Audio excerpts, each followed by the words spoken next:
عزتمنو ډېرو قدرمنو محترمو درنو مسلمانانو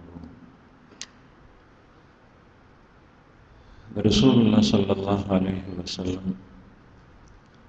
سیرت طیبه په دې نیت باندې بیانېږي چې دا موږ په خپلو مزغو کې محفوظ کو او په دې باندې عمل کو او هسې هم د خپل خو پیغمبر صلی الله علیه وسلم سیرت نه مراد د هغوی د ژوند حالات دي هغوی د دنیا په دې لاره کې څنګه وخت او دې سره یو ایمانی ذوق او لذت زیاتېږي حلاوت چې سړی د خپل پیغمبر صلی الله علیه وسلم حالات اوري او وایي ایمان کې تازګي راځي دوا دریم د محمد رسول الله صلی الله علیه وسلم سره محبت پیدا کی محبت او اسې د عام اولیاء او صلحاء او تذکرہ د خیر نه خالی ني قران کریم کې زې بځې الله جل جلاله د انبیاء او واقعات بیان کړي دي چرته مختصر چرته تفصیلا او دا د الله کلام دی پاغي کې یو حرف دا غي څومره معنی جوړي لیکن الله پاک اتیر او یو تذکرې په قران پاک کې کړي دي د لپاره چې خلک په روان شي مخکې جمعه کې چې کومه پورې د سیرت برخه را رسېدلې وه هغه د بیر معونه د غزوې واقعه دې پسې متصل چونکه مدینه منوره حیات مبارکه کې رسول الله صلی الله علیه وسلم بیا د الله جل جلاله حکم د قتال راغله او د کافرو سره نو پیغمبر علیه الصلاۃ والسلام د سرایا د پاسه سرایا لخر د پاسه لخر غزوه د پاسه غزوه دا وکیدل کله به نبی کریم صلی الله علیه وسلم بخپل هغه غزوه کې شریک شو او کله به صحابه کرام واسطو نبی کریم صلی الله علیه وسلم په مدینه منوره کې صحیح بخاری کې حدیث ده رسول الله صلی الله علیه وسلم فرمایي هغه پیغمبر چې د صلح حدیبیه د صلح په موقع باندې پیغمبر علیه الصلاۃ والسلام جنگ خوښ نکو او د کافرو چې څومره شکونه نو ټول وسره ومنل هغه د الله پیغمبر هغه خپل عام حالاتو کې پیغمبر علیه الصلاۃ والسلام جنگ نه خوښ کړ او وی فرمایل چې دا خلک څه قسم مطالبات رړي او هغه کې زه خیر وینم د سره منم او چې کله مدینه منورې ته رالو دا کافر د دې زیاتی او د دې طغیان او د دې په مدینه منوره حمله او مسلمانانو ته مختلف قسم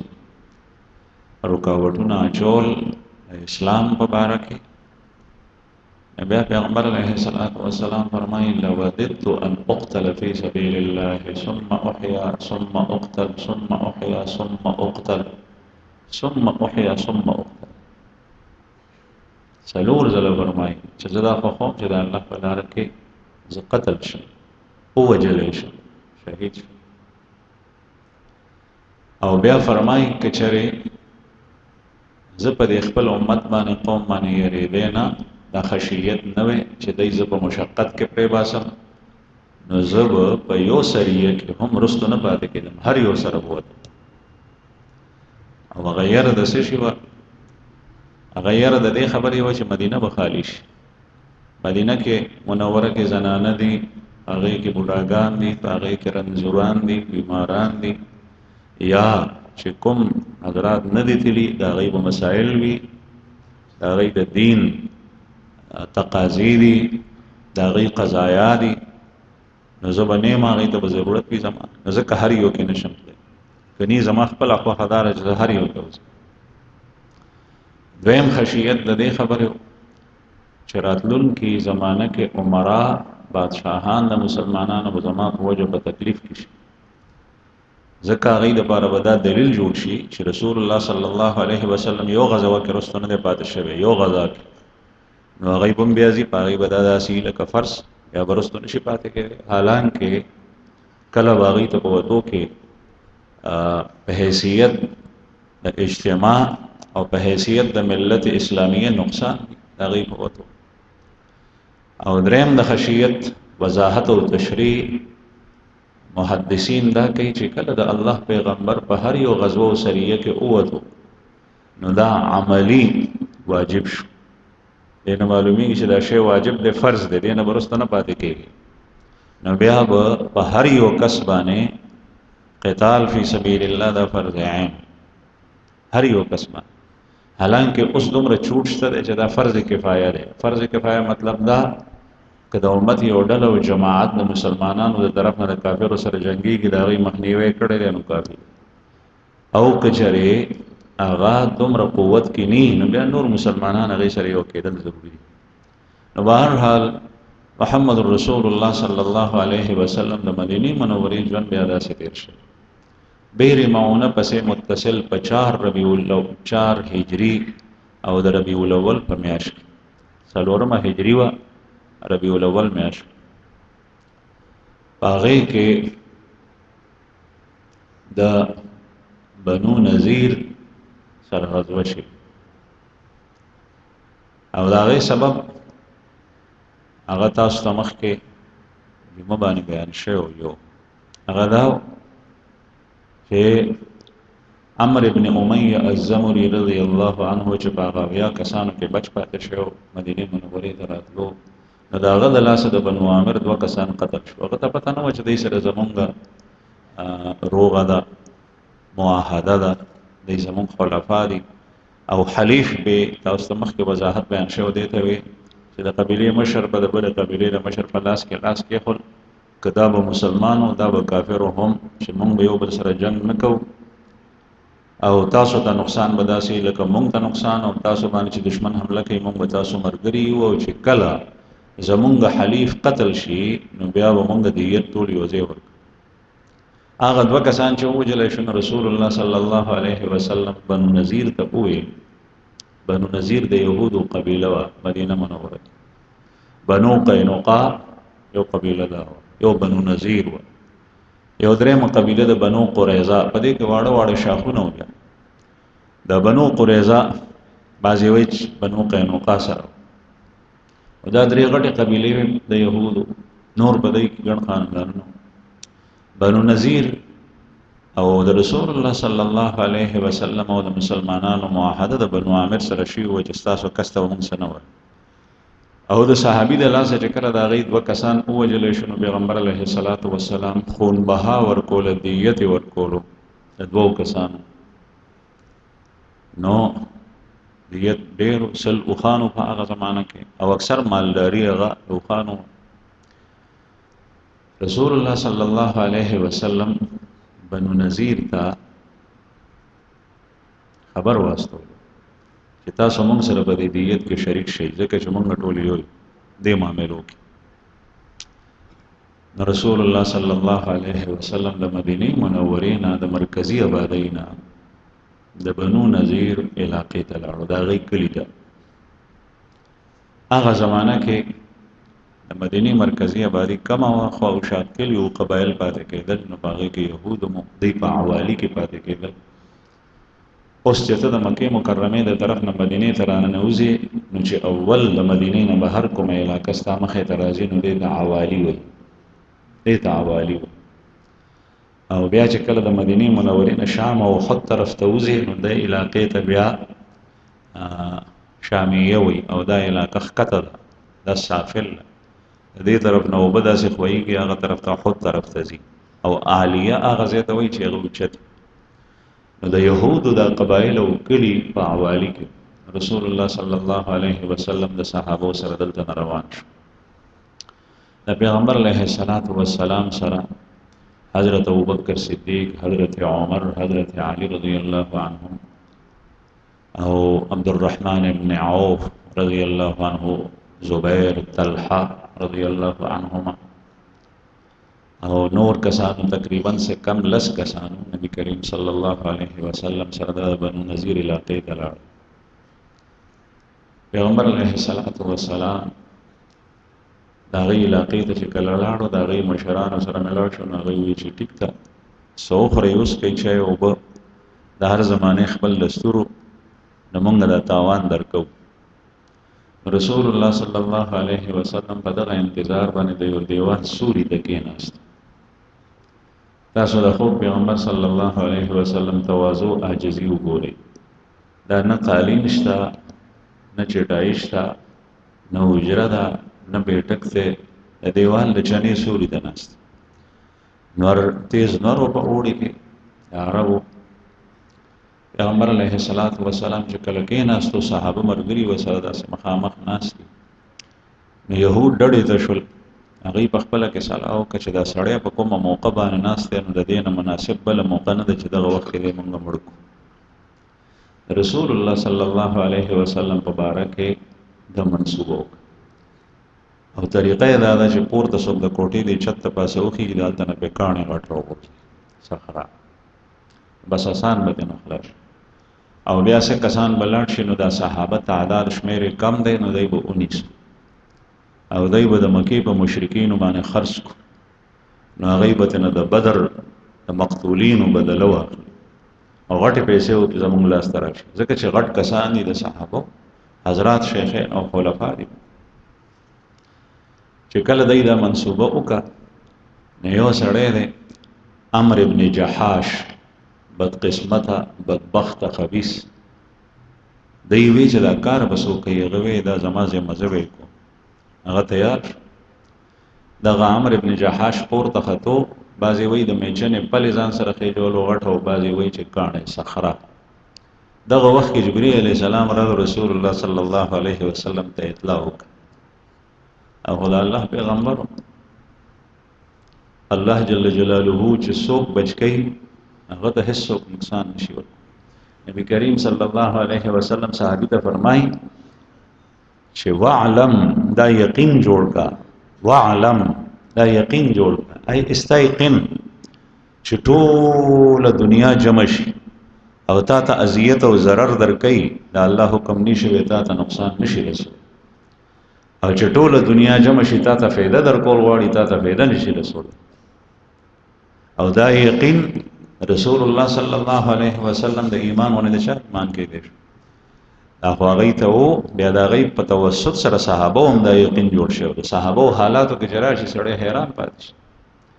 دا یقین یې داسې و لکه د سترګو لیدل چې عیان ښکاره بالکل. رسول الله صلی الله علیه وسلم ته جبرئیل علیه السلام رالو، ورته یې وفرمایل چې دې ځای نه پاڅه. نبی کریم صلی الله علیه وسلم एकदम پاڅېد، روان شو. صحابه خبر نه، ځکه چې فرښته خو ښکاري نه.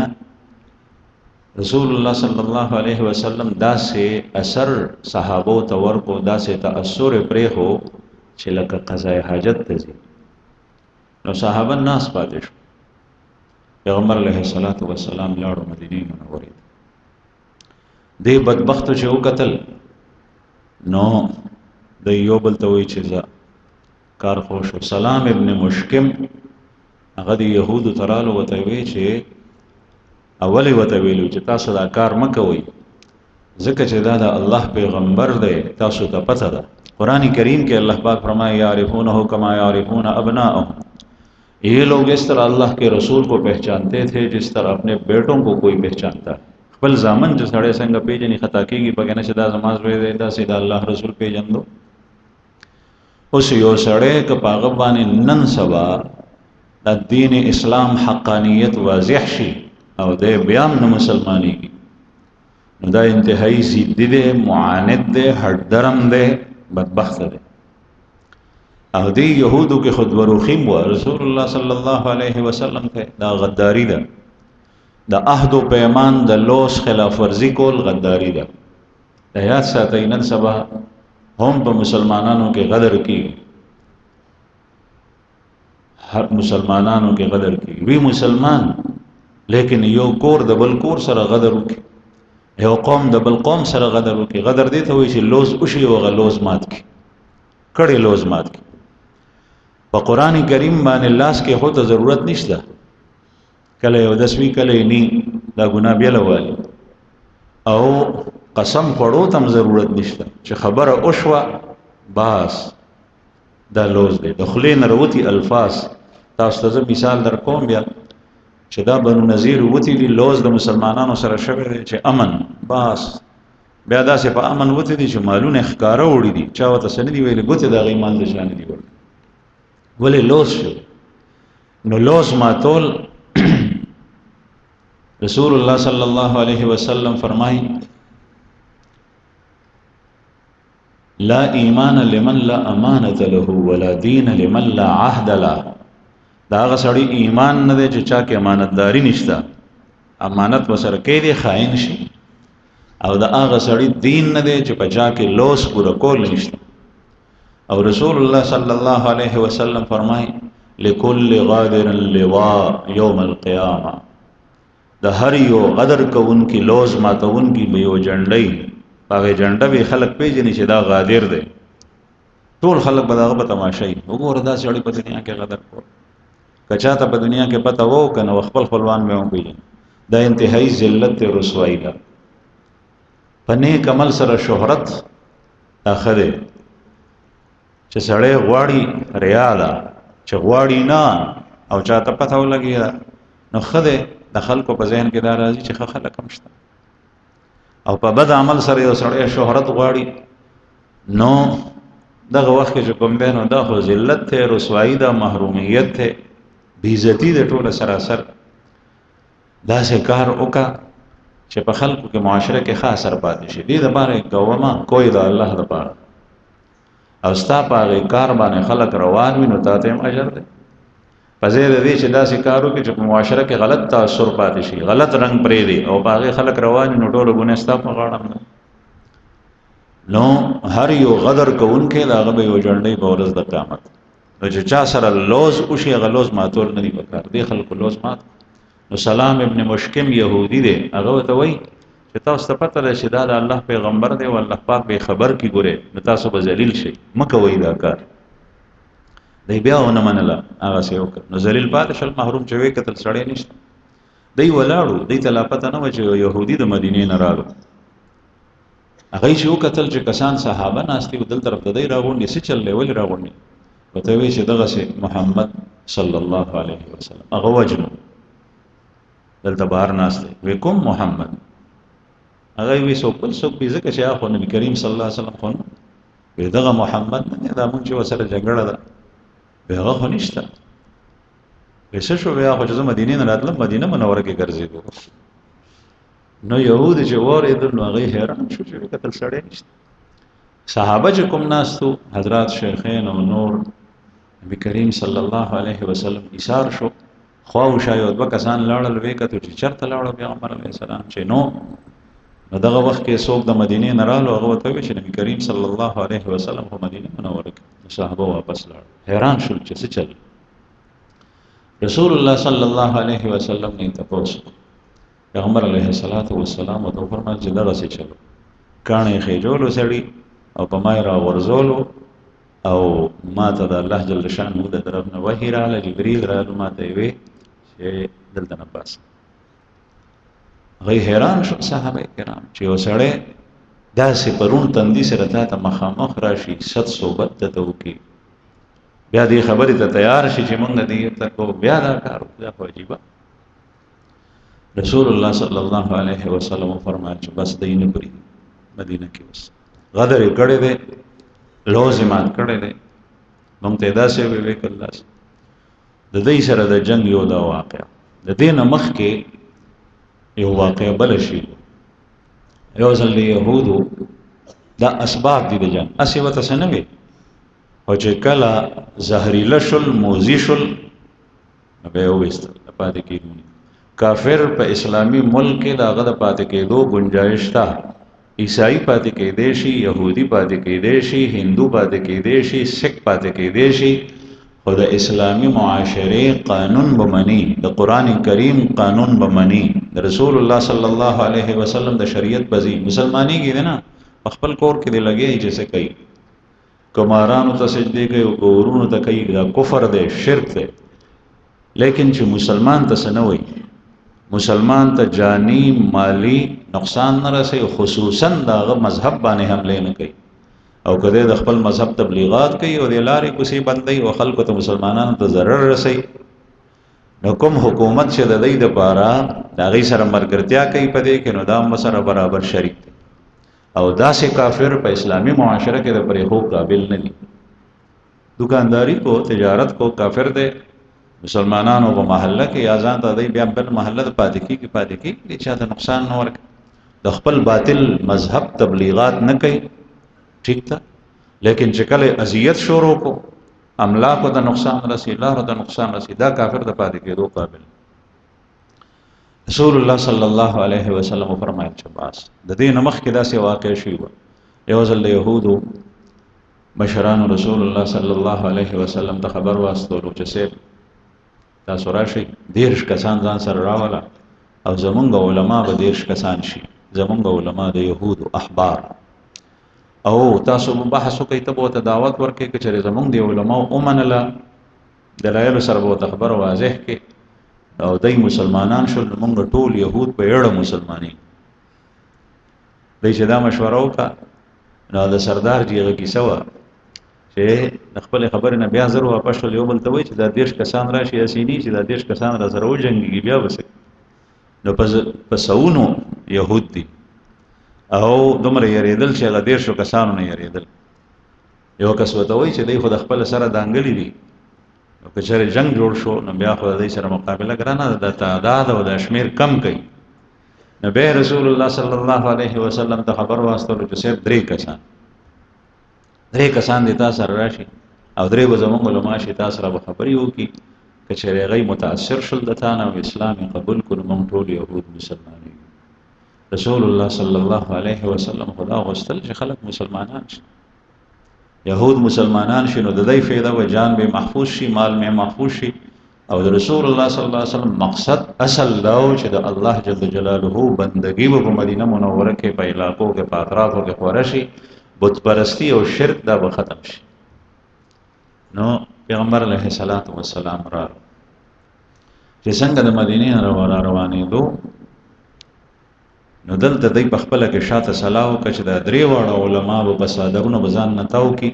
او په هغې کې به خنجرې چړې ځان سره ونیسي، او چې څنګه دی راشي نو 3 واړه به حمله وکړي، نو ختم به کړو.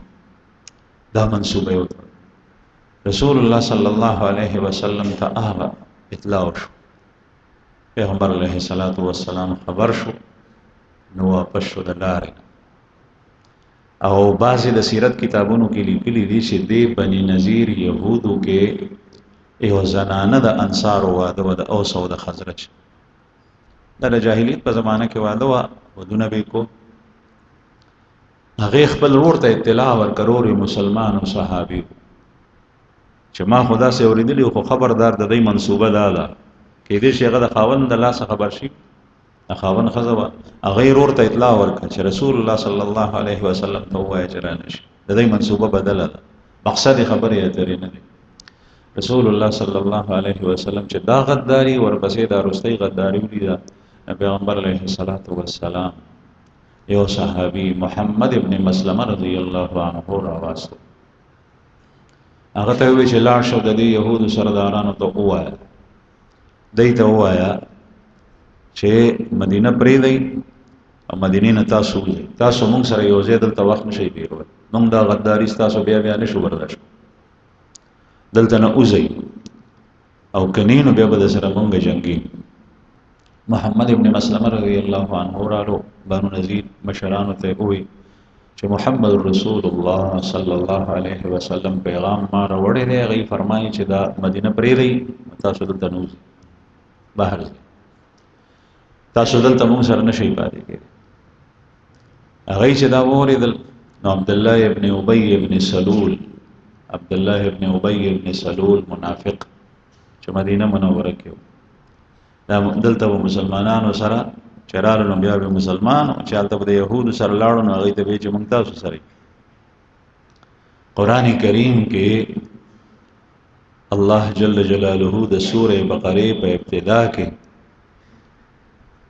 الله پاک فرمایي وَإِذَا قِيلَ لَهُمْ آمِنُوا كَمَا آمَنَ النَّاسُ قَالُوا أَنُؤْمِنُ كَمَا آمَنَ السُّفَهَاءُ أَلَا إِنَّهُمْ هُمُ السُّفَهَاءُ وَلَكِنْ لَا يَعْلَمُونَ وَإِذَا لَقُوا الَّذِينَ آمَنُوا قَالُوا آمَنَّا چې کله مسلمانانو سره ملاوي شي موږ مسلمانان یو تاسو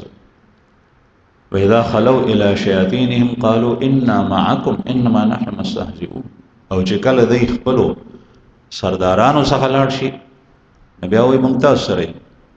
موږ خو هغې سره ټوکې کولې ټټوبه مو کولې موږ خو د هغې سره استهزا کوله تمسخر مو کول دا منافقین جماعت ته رسول الله صلی الله علیه وسلم څخه راتلل په جمع کې زړه کې دننه کفر زړه کې دننه کفر چې زړه کې دننه تصدیق وي دا مؤمن دی که په ظاهر باندې دی ګناهګاري نو ګناه سزا د جهنم سوی دی اور دی خدای به یو ځل د جهنم نه راوځي جنت ته وځي چې ایمان یې محفوظ کړي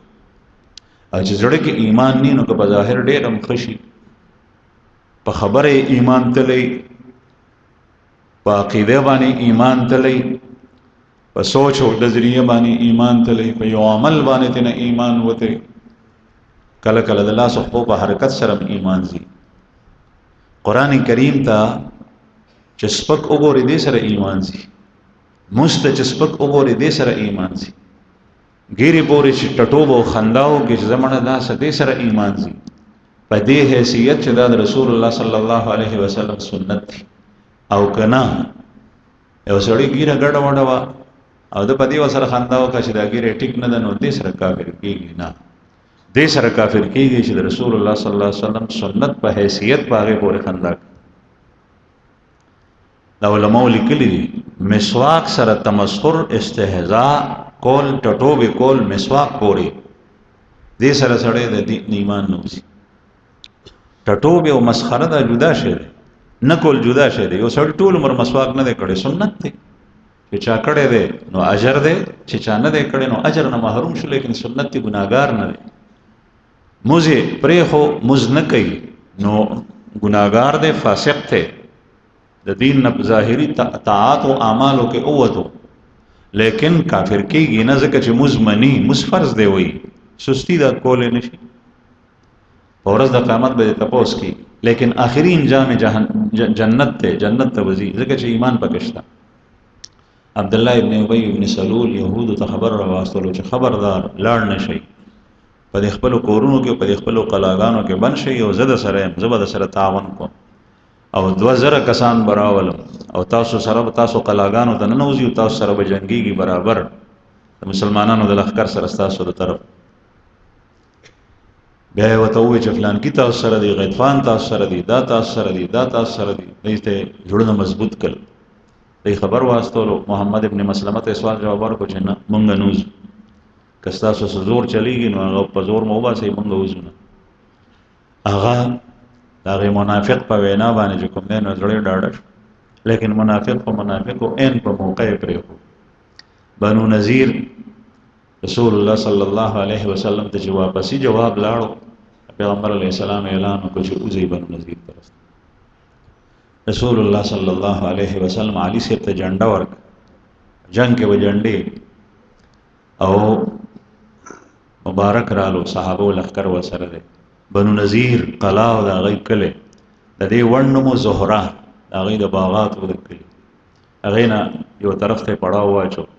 د مازیګر د موز وخو د مازیګر موز یا غزه کې وو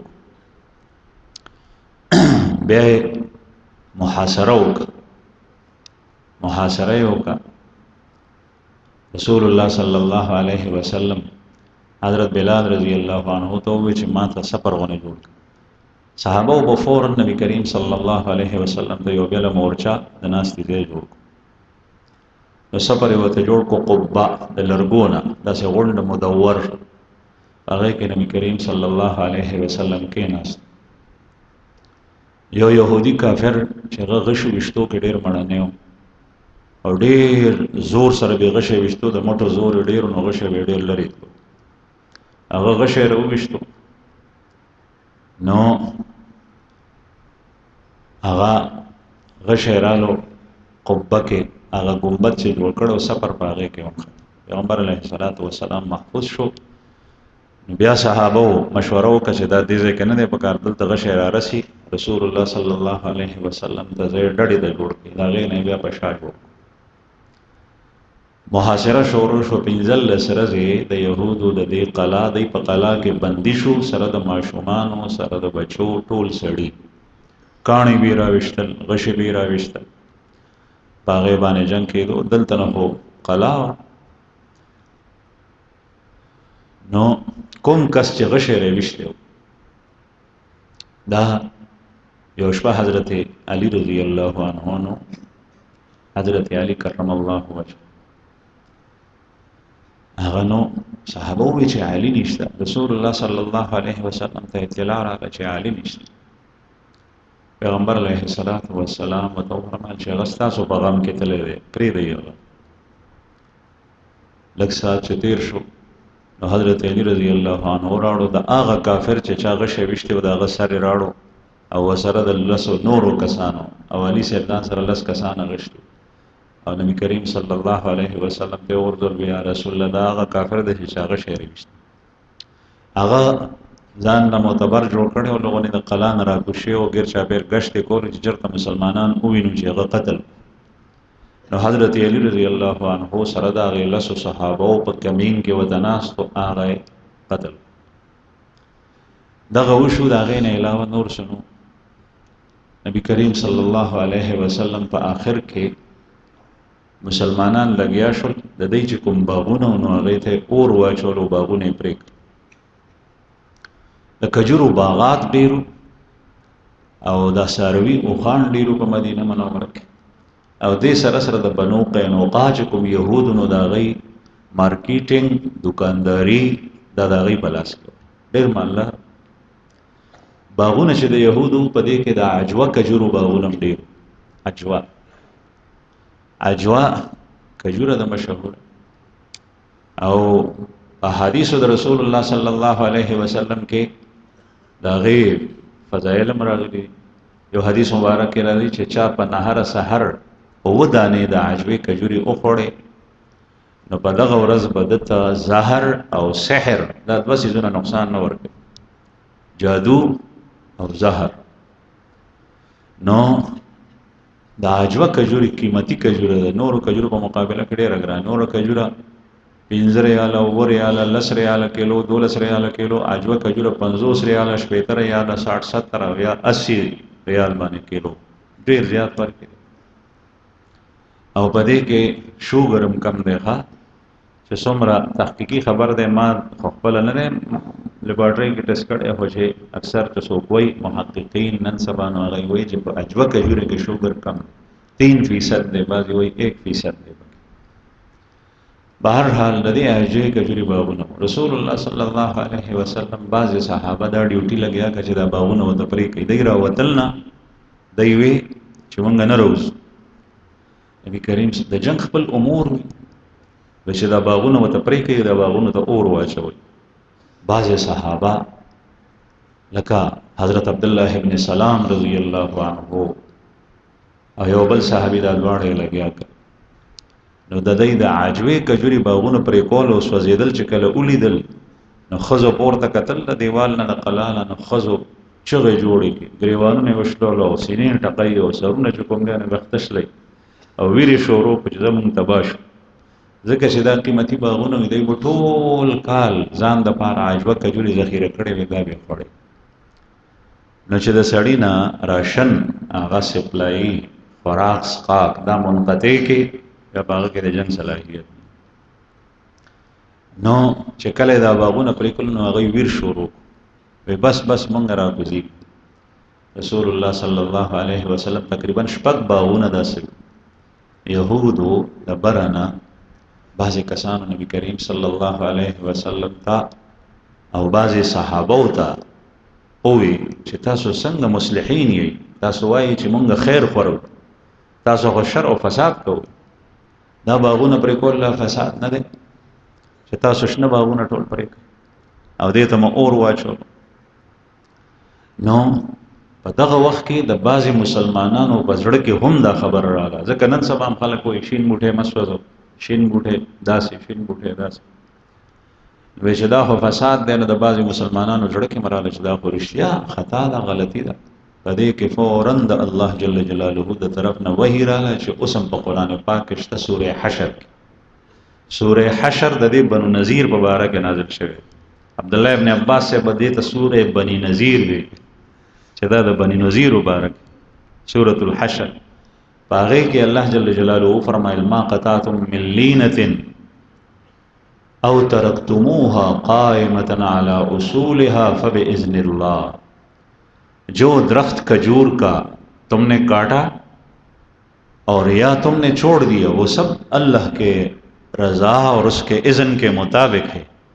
دا الله د طرف نه تاسو ته اجازت دی. دا کوم باغ چې تاسو سوځولی دی پرې کړی مه دی، دا د الله په اذن سره، د الله په اجازت سره دی. چې الله جل جلاله اجازت کوي نو فساد خو هغې ته وایي چې خدای پاک منع کړي دی کوم څه. ځکه کافر د هغه په سوچ کې چې کومه خبر راځي نو هغه اصلاح ده. دی وایي چې بربنډ ګرځه چې خلک آزاد ګرځي، نو دا اصلاح ده. او چې بربنډ ته وایي چې کپړې واچو په دې باندې وایي ټکې، نو دا فساد کوي. غل ته وایي چې غلا کو چې آزاد ګرځي، نو دا ازادي ده. ډم چې ګډېږي نو دا ازادي ده. او زانی چې زنا کوي آزاد، نو دا ازادي ده. چې پابندي پې لګوي نو نه دا فساد. حالانکه فساد هغه دی، دا اصلاح ده. هغې سره دنیا کې چې کوم بیا نو ژوند نه تېرېږي. او که چېرې دا ټول خلک دغسې شي نو خدای پاک به هغه سات دا دنیا ورانه کړي چې کله په کفر او په شرک باندې په دې اعمالو باندې خلک جمع شي، دنیا به ورانه وي. ځکه چې دا فساد دی. الله جل شانه دنیا د فساد لپاره نه ده جوړه. نو الله پاک راواستل فبإذن الله، یا الله کے اذن سے، دا د الله په حکم سره، د الله په اجازت سره، د الله جل جلاله په رضا سره تاسو دا باغونه سوځول. په یهودو باندې یخې اوبه توی شوې ځکه چې د الله په پیغمبر باندې وحی راغی. بیا دې نه پس هغوی وایي چې مونږ روغې ته تیار یو، خو مونږ به قتلوئ نه، مونږ ته به څه وایي نه، مونږ راکوزي، راشن هم به سره ختم. رسول الله صلی الله علیه وسلم ورته وفرمایل چې لس ورځې تاسو ته مهلت دی. په لس ورځو کې دننه دننه مدینه خالی کوي، او که لس ورځو نه څوک پاتې شو زه به هغه ژوندی نه پرېږدم. لس ورځې تاسو ته مهلت دی. په دې کې تاسو هم وځئ، تاسو خپل بچیم وباسئ، خپل ښځې هم وباسئ،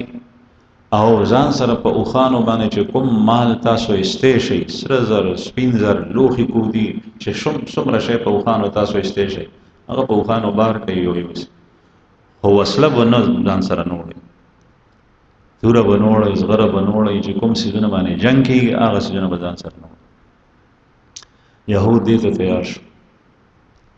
نو یهود ډېر بخیل قوم دی. دی چې تاوان کېږي نو تاوان نه برداشت کوي. مال محبت او د جاه محبت په یهودو کې انتهایی حد ته رسېدلی او مسلمان د ضد وي د هغې. دکې د مال محبت د الله جل شانه د عبادت نه مانع او رکاوټ نه ګرځي. د جاه محبت دی د الله د لارې نه نه ایساري، دا ضد وي د هغې. ځکه چې دا دواړه خراب شي. په یهودو کې د جاه محبت چې سړی مړ شي په دی باندې تندر راپروزي، او چې کله د دی نه مال ځي دی په باندې انتهایی سخته صدمه په دی باندې رسي. نو دی مال ځان سره روان په اوښانو باندې بار کړو. دومره پورې د سیرت کتابونه لیکلي دي چې کورونو کې چې کومې دروازې وي، تنبې وي، چوکاټونه او په چت کې شاتیرونه او کړۍ وي، برګې وي، هغه یې هم راوویستې چې کوم ښه لرګی و کورونه یې دې دپاره وران کړه. هلکه کور ورانول په لسو ورځو کې څومره ګران کار، خو دومره بخیل وي چې دا لرګی مسلمانانو ته نه پرېږدي. کړکۍ دروازې د ټولې راوویستې په اوښانو باندې. او چې کله وتل نو ښه په دوم دام کې، دا دوم دام کې چې وتل دا ولې دی ته پته وه چې محمد رسول الله صلی الله علیه وسلم چې لوس کړی د هغې خلاف ورزي نه کوي، نبی کریم صلی الله علیه وسلم امن ورکړو چې بس مونږ تاسو ته سنوي. اوس الحمدلله چې کوم ځکه د دشمن سره په مقابله کې دي مسلمانان مجاهدین غازیان لکه افغانستان کې، نو الحمدلله ثم الحمدلله دعا غواړي چې الله جل شانه نور په دغه خبرو استقامت نصیب کړي او نور یې الله پاک مخکې دشمن متاثر کیږي. رسول الله صلی الله علیه وسلم هغه سنت بعض خلکو په جوړونه کې اوس هم رپیږي او نه مني او دا نه غواړي چې نه خلک د الله د رسول په طریقه باندې روان په دې دور کې د الله پاک خصوصي مدد دی. د روس غونې طاقت هغه او تختید، د امریکای غونې هغه اوس په خټو کې نخته نه وته شي نه پاتې کېدی شي. دې حالت ته خبر راغلی دا ولې ځکه چې چاته امن ورکو نو هغه ته بیا امني، چې چا سره لوز کو نه هغه سره لوز. چې کوم اسیران سړی د دې کافرو د نصاراو د يهودو هغه سره په قید کې پاتې شوی دي دومره متاثر دي چې روز نو اسلام قبول کړي مسلمان شي. کومه زنانه چې وسره پاتې شوی ده نو داسې وخت تیر کړی دی چې چاو د قتل هم نه دی په غلط نظر، نو دا شی اثر کوي او په دې باندې د الله جل جلاله نصرت او مدد د بر ناراضي وانتم الاعلون ان کنتم مؤمنین. تم ہی تمام اقوام عالم کے اوپر غالب ہو گئے اگر تم مومن. مسلمان د خپل خو پیغمبر صلی الله علیه وسلم سیرت پرې صرف یو نسبت ته چې زدا رسول الله صلی الله علیه وسلم امتی. نبی کریم صلی الله علیه وسلم چې کله امن ورکو نو دا مالونه د ښکارا په دی خوانو باندې بار کړو. ښکارا حیی ابن احطب دا مشر د دلور حضرت صفیه رضی الله عنها بیا رست ام المؤمنین جوړ شوی د خیبر په موقع د نبی کریم صلی الله علیه وسلم په زواج کې راغلی. کنانه ابن الربیع دا دویم مشر دا د حیی ابن احطب زوم دی،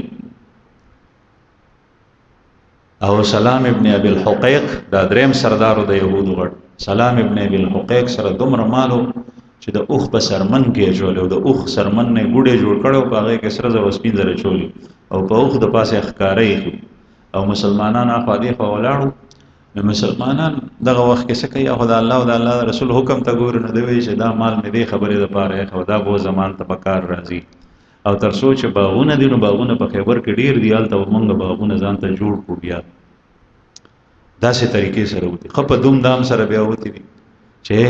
اعلان کې مسلمان په دې سلو سکار نه کله چې مسلمان د یو کافر مال ته وکتل داغه حسن او جمال ته وکتل داغه دنیایي عزت ته وکتل نو دا او خو یې دلاړو او چې کله دې ته نه ګوري مسلمان نو دغه وخت کې کامیاب دي. مسلمانانو په هیڅ پروا نه او دغه مال بیا رسول الله صلی الله علیه وسلم لاس تراغله. دا سلام ابن ابي الحقيق چې وو د مال اوړو پیغمبر علیه الصلاۃ والسلام وته خیبر کې بیا چې جنگ وشو په ووم کال د هجرت دا 4 هجری دا 7 هجری کې بیا د خیبر جنگ شو. نو چې کله آغا جنگ بیا اوشنو پاغه کې نبی کریم صلی الله علیه وسلم چې کوم ژوندۍ و غیس تسلیم شول وته وی چې هیڅ شی بزان سره نوړي بس د جان حفاظت ته اوس او مال وبري مال راړي. نو د سامان راړو سلام نور سیرانو نبی کریم صلی الله علیه وسلم وته فرمایي چې هغه مال چې کوم د کجوري په ویخ کې تا خخ کړي دی غس شو. رسول الله صلی الله علیه وسلم چې وته فرمایل نو غلای پیاز شو دو ځامنی وغه غمال پټ کړو وته وی کې چې بیا راوته نو بیا به موجه نو چې بیا غمال راوته هم دغه د بوري چې ویړي ودا ګوډي کې دغه ګوډي ثابت چې کوم نه بیا راوته. رسول الله صلی الله علیه وسلم د دې سلام ابن ابي الحقيق دو ځامن باغی قتل کړو. تاسو غدر وکړو دغه صدا هم دغه. بهر حال دلته د مدینه منورې نه لاړل خیبر ته لاړل ډیر دغه سرداران چې مې نمونه واغشتل د دې په میت کې او سچ کوم دین او هغه شام ته لاړل ازروعات او یو ځای بل ځای ته لاړل. واخر دعوانا